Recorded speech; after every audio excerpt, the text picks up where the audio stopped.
मेरा नाम सीमा अग्रवाल है। मैं हरि सत्संग महिला समिति की क्षय कोष अध्यक्ष हूँ।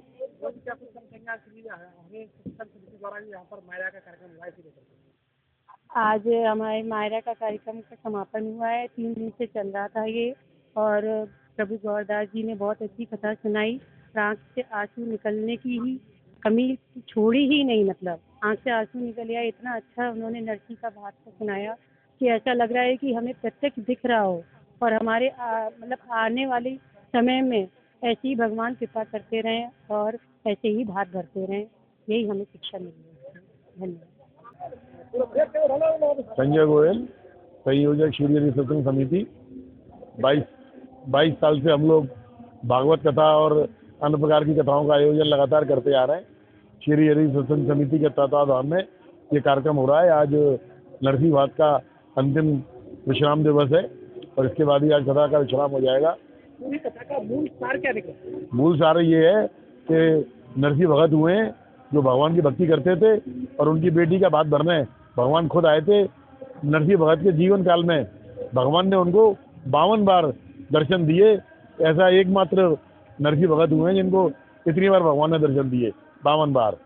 और जब से ये गुजरात में भगवान ने नरसी का भात दिया है, तब से गुजरात में भात की प्रथा खत्म हो गई है। बोले हमारे यहाँ तो कृष्ण जी भात दे गए, इसके आगे कौन भात देगा।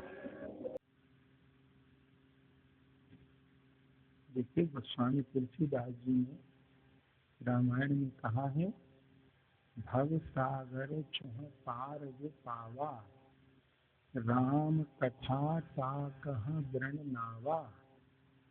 भव सागर से पार होने के लिए भगवान की लीला कथा एक सुदृढ़ नौका के समान है। तो हरि कथा का तो अनंत महत्व है, पर शुद्ध रूप में कथा कही जाए और शुद्ध रूप में ही कथा सुनी। उस रीति से कथा का मतलब है कि वो लोक परलोक सब में जीव का मंगल करने वाली है। कथा की देखिए, अगर ईमानदारी से कथा की जाए तो कथा एक श्रोता को पूर्ण मानव बना देती है। कथा उसको भगवत भक्ति भी देती है, उसको राष्ट्र भक्ति भी देती है, उसको परिवार की समझ भी देती है, उसको चरित्र की पवित्रता भी देती है, सभी कुछ देती है। कथा संपूर्ण रूप में, अब कोई राम कथा सुनेगा तो क्या उसके भीतर राष्ट्र भक्ति नहीं आएगी? क्या उसके भीतर नारी के प्रति सम्मान नहीं आएगा? सीता जी के सम्मान के लिए दुष्टों को वंश सहित समाप्त कर दिया। क्या वो माता पिता की भक्ति नहीं सीखेगा? क्या वो प्रजा की भक्ति नहीं सीखेगा?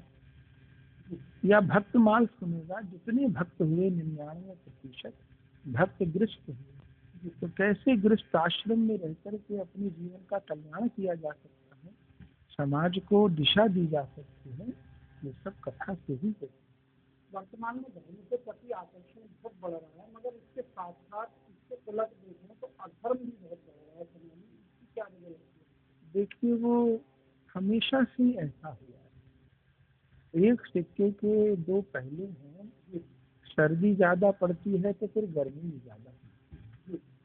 तो उस ऐसा नहीं है कि धर्म बढ़ रहा है इसलिए अधर्म बढ़ रहा है।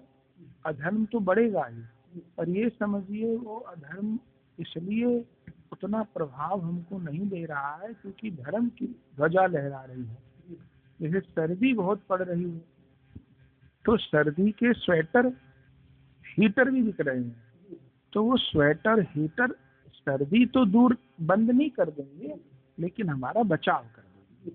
ऐसे ही कलयुग में अधर्म का बढ़ना भी एक स्वाभाविक है, पर हमारे जो धार्मिक कृत्य हैं उस अधर्म के प्रभाव से हमको बचा लेंगे, हमारा पतन होने से बचा लेंगे। भारत की भावनाओं को प्राप्त जो विरासत है उसका महत्व आप लोग समझ रहे हैं। योग है, आयुर्वेद है, आपकी नजर में इसका क्या भविष्य है? इसका बहुत अच्छा भविष्य है जी। कथाओं से बहुत बड़ा लाभ हुआ है, आदमी समझ नहीं पाता है। उससे संस्कृति की जागृति हुई है, और जब से मोदी जी का काल आया है तब से सब लोग खुल के बोलने लग गए। उससे धर्म की बहुत जागृति हुई है। और आप ये समझिए कि मुगलों ने हम पर कितने अत्याचार किए हमको बताया ही नहीं है, झूठी झूठी कहानी सुनाई। हमको तो लगता है कि अपनी नई पीढ़ी को यदि केवल भारत का सत्य इतिहास बता दिया जाए तो हिंदुत्व का जागरण हो जाए। इतिहास झूठा बताया गया, झूठी कहानी सुनाई गई, मुगलों का महिमा मंडन हुआ और छत्रपति शिवाजी और महाराणा प्रताप के बारे में एक शब्द नहीं बोला। उससे हानि युवाओं को के रास्ते से सही रास्ते पर किस प्रकार से लाएंगे। देखिए, उनको अपनी धर्म से जुड़ना, अपनी संस्कृति से जुड़ना होगा। जैसा हमने कहा, जो सत्संग है वो व्यक्ति को चरित्रवान भी बनाता है, वो व्यक्ति को आस्थावान भी बनाता है, माता पिता के प्रति जो दायित्व है वो भी पूरे करने की प्रेरणा देता है। अब आदमी ये तो कहता है कि रेप बढ़ गए हैं, चरित्रहीनता बढ़ गई है, लेकिन इसके मूल में क्या है उसको नहीं देखते। मुख्य जो धर्म की उदासीनता है वही इन सब बीमारियों का कारण है। जैसे जैसे हृदय में धर्म का जागरण होगा ऐसे ऐसे ये कुरीतियाँ, ये बुरी आदतें शांत होंगी और युवा वर्ग का कल्याण। भक्ति आंदोलन में चैतन्य महाप्रभु का बहुत बड़ा योगदान है और मथुरा में आकर के उन्होंने जिस तरीके से आंदोलन को आगे बढ़ाया विश्व भर में फैला। आज जो स्थिति है उसके बारे में आपका आंकलन क्या है? भाई जी, चैतन्य महाप्रभु न होते तो एक के गले में कंठी और एक के माथे पे तिलक आप ना देख रहे होते। केवल तलवार और भाले से लड़ाई नहीं हुई है, ये जो युद्ध हुआ है ये धार्मिक जगत में भी हुआ है। चैतन्य महाप्रभु जी ने जगत में कीर्तन से क्रांति की। जिस समय मुगल लोग खाने को तैयार थे हिंदुओं को, उस समय मुगलों से कीर्तन करवा दिया, कीर्तन के बल पर गो हत्या बंद करवा दी। महाप्रभु के चरित्र में एक चांद काजी नाम का व्यक्ति था, महाप्रभु के कीर्तन पर पाबंदी लगा दी उसने कि कीर्तन नहीं होगा। महाप्रभु जी 8 लाख लोगों का नगर कीर्तन लेके उसके घर पे पहुंच गए।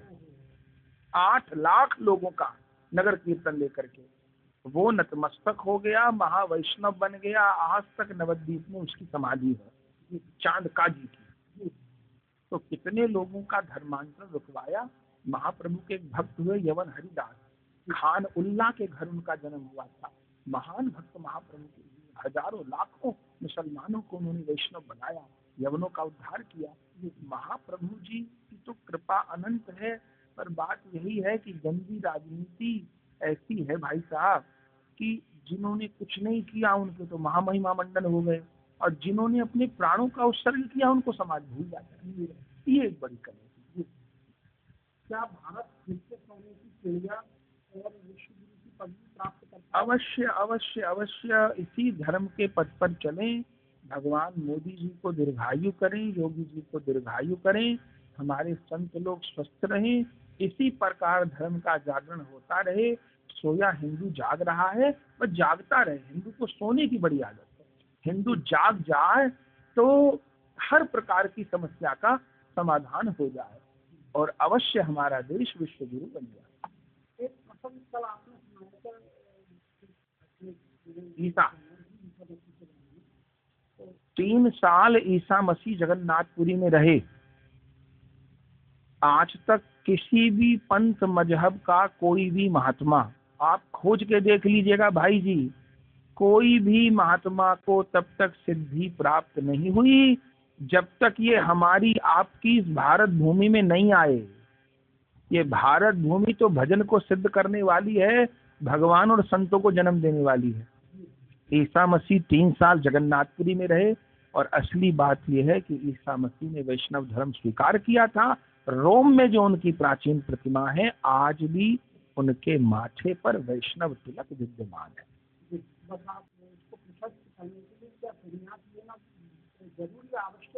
बिल्कुल नहीं, बिल्कुल नहीं। देखिए, हमारे संतों ने, आचार्यों ने कलयुग में संन्यास लेने की आज्ञा बिल्कुल नहीं दी है। कोई 1000 में, लाख में एक व्यक्ति हो सकता है पर सबके लिए मुख्य मार्ग नहीं है। कलयुग में इंद्रियां प्रबल होती हैं, विषय प्रबल होते हैं, उतना शुद्ध जीवन नहीं होता। सबसे अच्छा है गृहस्थ आश्रम में ही रहा जाए, और गृहस्थ आश्रम में रह करके आदमी वानप्रस्थी बने ना। कहने का अर्थ यह है, जब बच्चों की जिम्मेवारी पूरी हो गई, कमाने खाने की जिम्मेवारी पूरी हो गई, अब अपना शेष जीवन समाज की सेवा में देना। अब घर से बाहर निकले ना, क्यों घर में बैठा रहता है? हिंदू की समस्या यही है, उसको आराम चाहिए 60 साल की उम्र के बाद। अरे जो तुम्हारे पास शेष जीवन है वो भगवान की सेवा में बिताओ, नाम की सेवा में बिताओ, उससे जगत का कल्याण होगा। तो वो होता है। हरि सत्संग महिला समिति की अध्यक्ष हूँ, और यहाँ पे हमारा ये नानी बाई का मायरा 3 दिन का हुआ है, जिसमें सभी लोगों ने बहुत आनंद लिया है, जिससे हमें ये शिक्षा मिलती है कि भगवान में की भक्ति में कितनी शक्ति है, कि कुछ भी ना होते हुए नरसिंह भगवान ने मतलब सब कुछ भगवान को सौंप दिया, और उनका भगवान ने पूरा बेड़ा पार करा, इतना अच्छा भात भरा, इतना सब कुछ लेके गए।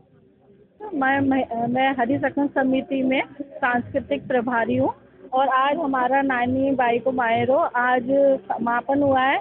लेकिन ये जो समापन नहीं, एक भक्तमाल की और शुरुआत ही है। इससे हमें ये सीखने को आज और मिला। उद्देश्य ये रहा कि चाहे विपत्ति कितनी भी आ जाए हमारे जीवन में, लेकिन हमें अपने जीवन में ठाकुर जी का नाम क्षण भर भी नहीं भूलना चाहिए, क्योंकि वो ही देने वाले हैं, वो ही हमारी विपत्तियों को हरने वाले हैं।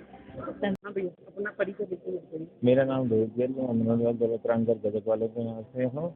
और जैसा कि आप जो देख रहे हैं, श्री हरि सत्संग समिति के अंतर्गत ये प्रोग्राम हो रहा है नरसी का बात, और ये हमारे आचार्य श्री गौरदास जी महाराज जो कर रहे हैं, उसमें जो है पूरी की पूरी जल धारा बह रही है। और लोगों को असल में समझ में आया है कि जो है अगर किसी भी बेटी का भात नहीं हो पाता है तो उसे किस तरीके से प्रभु आके देते हैं।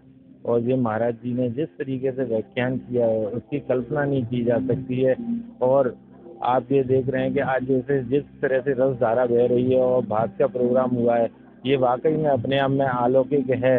और इसमें जो एक भात की अनुभूति हो रही है उसका बहुत ही आनंद आ रहा है। जय जय श्री राधे। मुरारी प्रसाद अग्रवाल, हरि सत्संग समिति से एक मैं छोटा सा कार्य करता हूँ, सेवक हूँ। और ये हरि सत्संग समिति जो 40 करोड़ वनवासियों का ध्यान तो ध्यान में लगी हुई है, बहुत ही सुंदर हरि सत्संग समिति संस्था कोई ना कोई एक इस तरीके से बुला करके हरि सत्संग समिति वाले एक इस पर प्रकाश डलवाते हैं कि भाई हम लोग क्या काम कर रहे हैं। तो आज गौरदास जी 3 दिन से 3 दिवसीय कथा यहाँ जेपी सभागार में हो रही है, और बहुत सुंदर उन्होंने भक्तमाल यानी नरसी का भात उन्होंने गाया। सभी लोग विभोर हो गए, सबों की आंखों में आंसू आ गए। सभी से मेरा प्रार्थना है जो भी सुन रहे हो वो हरि सत्संग से अवश्य जुड़े, क्योंकि ये वनवासी कल्याण आश्रम या एकल विद्यालय इस हर तरीके के कामों को हरि सत्संग समिति करती है। 40 करोड़ वनवासियों का उत्थान करने के लिए इनको कितना श्रम करना होता होगा। 10,000 स्वयंसेवक इसको लगे हुए हैं इस कार्य को करने के लिए। इनकी कई संस्थाएं चल रही हैं जो कि मिजोरम त्रिपुरा से बच्चियों को बुला करके यहाँ एक पाठ्यक्रम सिखाया जाता है, उनको भागवत कथा सिखाई जाती है, और वो अपने सुदूर गांव में जा करके हर गांव में अब भागवत और कथा का प्रचार करती हैं, सनातन का प्रचार करती हैं, सत्संग करती हैं, लोगों को परिवर्तित होने से रोकती हैं। मैं ऐसे हरि सत्संग समिति के सभी पदाधिकारियों को, सभी सदस्यों जो इससे लगे हुए उनको साधुवाद देता हूँ, धन्यवाद देता हूँ, और उनसे कहता हूँ कि ईश्वर इनको स्वस्थ बनाए रखे, जिससे कि ये हरि सत्संग समिति इसी तरीके से कार्य करती रहे और वनवासी कल्याण आश्रम को आगे भी बढ़ाती रहे। जय जय श्री राधे। मैं डॉक्टर मंजू गुप्ता श्री हरि सत्संग समिति से जुड़ी हुई हूँ और गीता की प्रशिक्षक। आज यहाँ पर परम पूज्य महाराज गौरदास जी के द्वारा नानी दायरो मायरो का कार्यक्रम हुआ है, और आज इसका 3य और अंतिम दिवस है।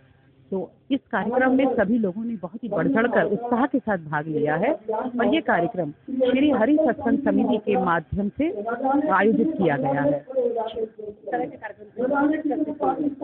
देखिए, युवाओं को तो इस तरह के कार्यक्रम से आवश्यक ही जुड़ना चाहिए। मैं आपको बताती हूँ कि अगर जो भी युवा इस तरह के धार्मिक आयोजनों से नहीं जुड़ेगा वो पथभ्रष्ट हो जाता है, क्योंकि वो धर्म के सही अर्थ को समझ नहीं पाता है। और आज जिन्होंने भी धर्म का सही अर्थ नहीं समझा है, उन लोगों का धर्म परिवर्तन करना बहुत आसान हो जाता है। वो लोग लव जिहाद जैसी चीज में फंस जाते हैं।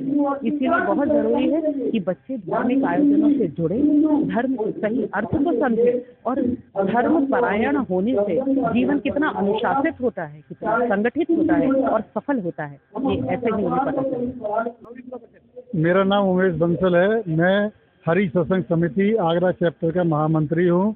हमारी संस्था हरि सत्संग समिति वनवासी क्षेत्रों में कार्य करती है।